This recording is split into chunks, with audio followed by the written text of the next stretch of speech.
All right, let's talk equipment. So we have lots of options to trick out our bike, and I'll talk about a few things that I have grown to love and think that works the best. We have the seat, which is the infinity seat. The reason why I love that is I can wear just regular tight shorts without having any chamois, and I can ride expedition length races with this seat, and it's amazing. I love it so much I actually bought it for my road bike as well. I've chosen not to do the dropper post. Some riders like dropper post, and that's fine. This is my tow rope.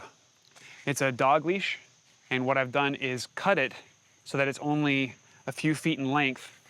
I find that that's a really effective tow mechanism. I've gone to riding flats 100% of the time. I used to only ride flats for shorter races. I've gone to riding them even for expedition races. I find transitions are faster, and when I work on my pedal efficiency, I don't find there's any difference between riding flats and clipless. The things that you want to dial in on your bike before you go to the race are the shocks. Because you're going to be carrying extra weight, you have to add extra air into your shocks to account for that extra weight. Especially if you're the Sherpa of the team, add extra weight in there because your bike is going to ride completely differently. You can do a partial lockout if you are carrying a pack raft or extra weight for a particular section. It's not ideal to ride like that for a long period of time, but that is an option. I have lots of different bags and bento boxes for storing extra gear and food for easy access.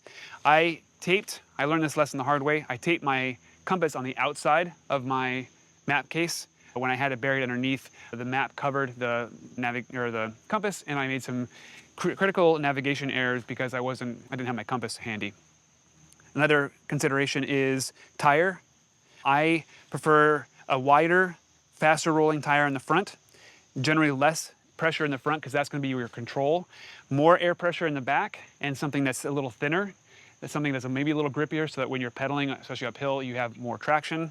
Speedometer, you want to make sure it's a wired speedometer. If you have other teammates who have a wireless speedometer, they can talk to each other and interfere and cross communicate. So make sure that it's wired for simple navigation. Another consideration, especially if you're doing expedition races where you have to break your bike down, you want to get as many quick release options as possible for your bikes, tires, your wheels, and your seat post, trying to minimize the amount of things that you have to wrench to minimize braking or overstripping while you're in a frantic transition